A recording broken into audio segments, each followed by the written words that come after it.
and 1.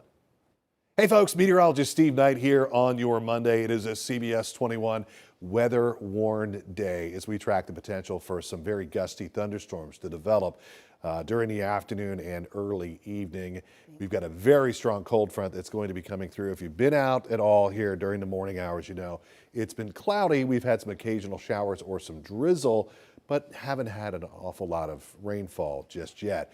So the frontal boundary that we're going to be tracking is still back off to our west. But take a look at this system because it essentially extends all the way up into Canada, even north of Toronto, then all the way down into the Gulf. So this is a big, strong cold front. And then look at this.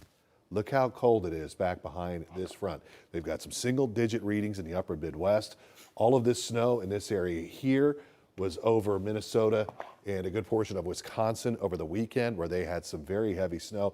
Believe it or not, some spots, especially in Minnesota, that's the biggest snowstorm they've had all year was over the weekend. So we're going to be watching this really, really carefully because this is what has been issued, at least so far. Everything here that you see in the yellow, which for now is still off to our south, is a tornado watch. I would not be surprised as this front continues to move our way if we don't, at the very least, get into a tornado watch here for later on this afternoon. As it stands, we've got a wind advisory as we'll be dealing with some very strong and gusty winds. But yeah, this is what I mean. Look at the temperature contrast here, and you can really see. So the front basically right along here, as I was showing you, you can see the warm numbers, like Philadelphia is at 63 degrees. St. Louis, where the front has already gone through, is at 21. How about Bismarck at -5? So some of the coldest air of the season is back behind this front. So we've got gusty thunderstorms that we're going to be watching here for this afternoon. Strongest storms, timeline still looks to be, give or take, from west to east, ballpark here, about 3 o'clock until 9 o'clock this evening, and then it turns windy and really, really cold for us tomorrow. So here's the future radar, and this is kind of setting up as almost like a squall line that would be coming through here, and so we'll stop it. It is 4 o'clock this afternoon.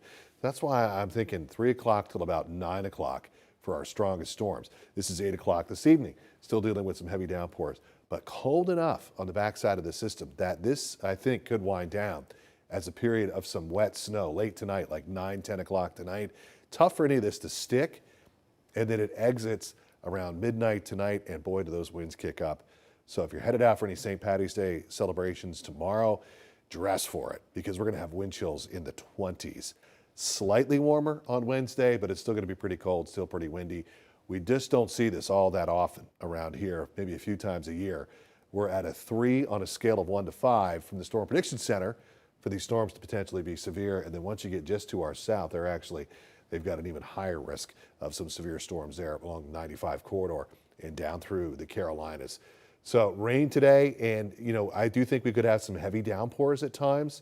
That could boost some of these rainfall totals upwards of an inch, and that could lead to just some localized flooding, like poor drainage areas, ponding on the roads, that type of thing. I don't think we'll have any issues on the major creeks or streams, but if you're out traveling, some of these storms are rolling through. Yeah, we could definitely have some ponding on the roadways. Damaging wind threat, again, don't see this all that often. We are at a 45% probability from the Storm Prediction Center for us to see some damaging winds as this squall line moves through later on this afternoon. So do think just out ahead of these storms, it gets pretty warm around 70.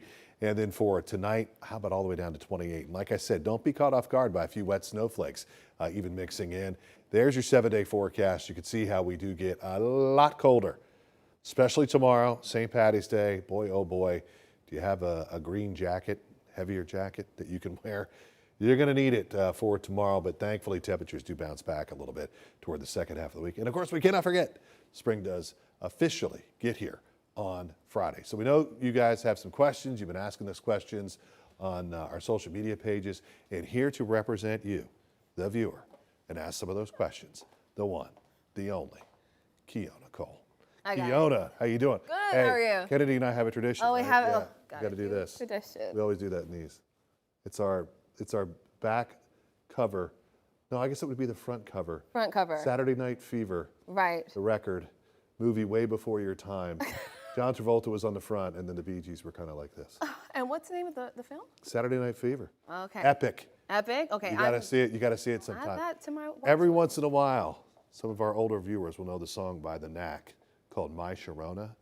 And every once in a while, I look at Keonia and I go, my Keonia. She has no idea what I'm talking about. But I will say that you've said my Sharona before. Yeah. I've started. The song's only like 50 years old. Oh, so is that all? You're excused for not knowing that song. Okay, so let's get to some questions. Yeah, these questions are really tough. I hope you have the answers for them. So the first question is, what is the biggest thing that people need to know before these storms move through? It's what we always say, Keonia, have that severe weather plan in place, particularly if you were to lose power. You know, a lot of people get caught off guard and oh my gosh, like I've lost my power. There is certainly the possibility with these gusty winds here later on today that we could not only have maybe quick disruptions in power loss, but longer disruptions in power loss with actual power lines being taken down either by a tree or power lines that get taken down because some of those power poles, we get some really heavy rain that loosens up the soil, then you get like a 50-mile-an-hour wind gust, and that can take down some of the light poles and power poles out there, and that could mean a power loss for you. And it's going to get cold tomorrow. You know, if you rely on electricity for your heat, which so many of us do, as soon as the electric goes out, you don't have heat anymore. Have that plan in place in the event that you would lose power, and of course, always have that safe room in place. Be prepared. Download our CBS 21 weather app. We say it all the time, but it's true. That's how you can get the severe weather alert sent straight to your phone. So you'll know, and it's free. Yeah, and you'll know. You'll know, oh, okay, tornado warning, Cumberland County. That's where I'm at. That's my county. I need to take shelter. So that's what you need to do. Have that plan in place and be ready. We always say it, be weather ready. And speaking of tornadoes, how high is the risk for tornadoes in our area? Yeah, it's very slight. One of the big concerns I have, Keonia, is that there is quite a bit of wind shear. In order to get into rotation or a tornadic situation, you need wind shear, and then you also need some uplift. And I got to tell you, looking at this storm system and some of the shear that could be coming our way here later in the day, it does lend itself to the idea that there could be some rotation in some of these storms. I would say this, though, the risk for tornadoes is actually further to our south, like south of the Pennsylvania-Maryland line. Can't rule it out, but I also don't want to fearmonger and spread a bunch of panic, like, oh, there's going to be a bunch of tornadoes. Is there a possibility that we could have a tornado warning here later on today? For sure. But I don't see some widespread outbreak of tornadic activity throughout central Pennsylvania. But one or two spin-up storms certainly aren't out of the realm of possibility. Okay, and the last question, after it turns windy and much colder tomorrow, how does the rest of the month of March look? Yeah, that's the million-dollar question, right? Because at least we're going to get a little warmer here toward the end of the week, and it won't be quite as windy. Our normal high this time of year is just 51. So sometimes, we get like those warm spikes like we had last week. People get a little bit spoiled. They start thinking, whoa, spring's here, yeah. It was great last week. Yeah, right, exactly. So, I mean, mid-50s even for the weekend here, it's about where we should be for the back half of March. I would say this as we start to, well, today's the 16th, yeah. So we're like right in the middle of March. I would say this, for the back half of March, unfortunately, I think it's going to be very seasonable. In other words, I think we're going to have a lot of days where those highs are in the 50s. I mentioned this last week when we got to 80 degrees. I was like, I don't see another day coming here for the entire month of March where we get as warm as 80 degrees. I don't see any big warm spikes coming. Beyond tomorrow and Wednesday, that's probably it in terms of like the real cold winter-like air. Lots of days where we're going to be in the 50s, maybe a few days in the 60s, but in terms of like getting into the 70s or near 80, don't see a whole lot of that. Unfortunately, for the back half of March, it should be pretty typical in terms of March. It'd be nice if I could sit here and say, spring is gonna and it's gonna be up above average, and spring's gonna arrive a little bit early this year. Not the case. No, not the case. But thanks for the questions. Of course. Thank you. No, you can stay. Oh. You don't have to leave. What, did I No, I just thought. I put on cologne today. No, I can smell it. It smells great. But I know it's important that you tell everyone what's happening for the rest of the week. Oh, yeah. And I'm not here to explain anything. I don't have the answers. Yes.